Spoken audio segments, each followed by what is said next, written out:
There's no other way to put this. There are record levels of poverty in the United States today despite record high stock prices. So what gives? You came here for the truth, so let me unveil that for you. I have a very quick video for you today. Let's get right into it.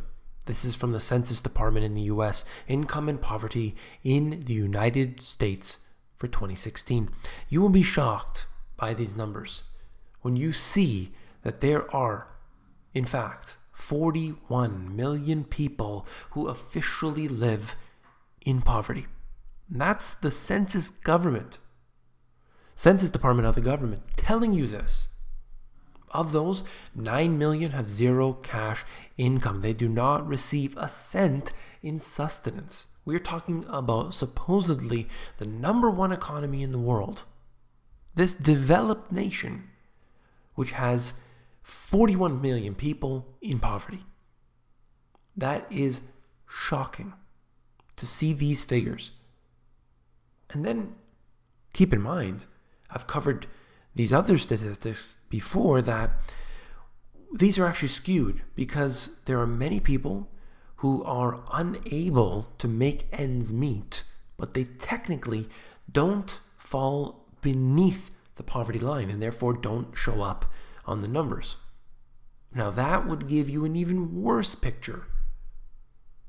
There are so many people who can't pay their rent, who can't pay their bills, and yet they're technically not poor. But it shouldn't be like that. But even when you take the fake numbers, 41 million people, to me, that's pretty serious. And this is what I like to talk about all the time. Despite great wealth in the US, there also exists great poverty and inequality. And the majority of people, they're just, if they're lucky, they're just going by, just barely able to make ends meet. But the top few percent, they're doing better than ever before. And as I always talk about, there's a chasm forming in between the two.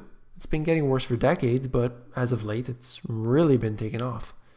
And you can't find a way around this using the methods that they've provided for us, whether it's Social Security and all these retirement accounts and everything else. There needs to be another way.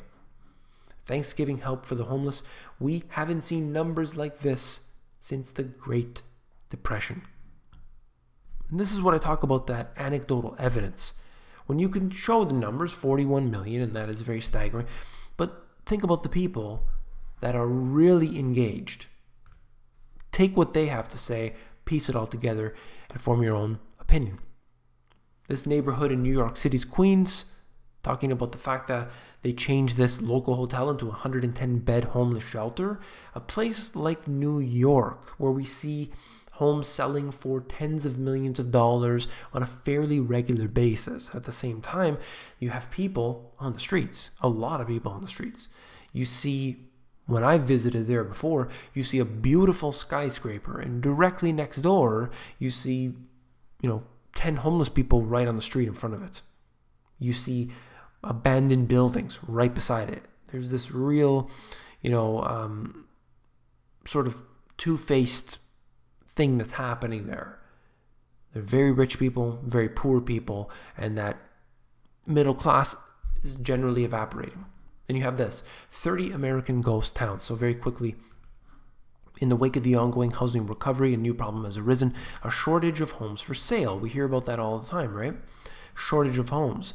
But while this might be a problem in most of the country's stable housing markets, some neighborhoods and cities suffer from a completely different problem. Too many vacant homes. There are nearly 1.4 million vacant properties across the country. And in fact, I think that number is actually a lot worse, probably about, anywhere between 3 and 10 times worse than that, based on what I've seen statistically previously with the financial crisis and onward. A lot of these can be hidden, of course. And it doesn't matter, though.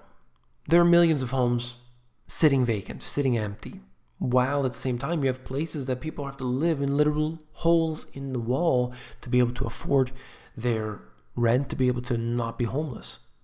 That's not a good sign, okay? When you have this basically evaporation of the middle class, a lot of people in poverty. At the same time, you have the rich getting richer, and we're not talking about the rich making $200,000 a year. We're talking about the rich making millions and millions, the CEOs, the top, let's say 10% or higher, maybe the top 1%, or maybe the top 0.01%. It doesn't really matter. The people at the top get more and more, the people at the bottom get nothing. That's the way it works. That's the way it's always been, but in fact, it's getting worse as time goes on. I covered it here often. Just want to show you some statistics, particularly at this time of year. I think it is something to think about. That's all for this video. If you found it informative, please give me a thumbs up. Last but not least, if you found the video informative, I know you will find my books, The Money GPS, and my newer release, Global Economic Collapse, even more informative. You can flip through these books. If you go over to Amazon, they have a look inside feature. It's going to allow you to flip through the pages of these books to see if you like them.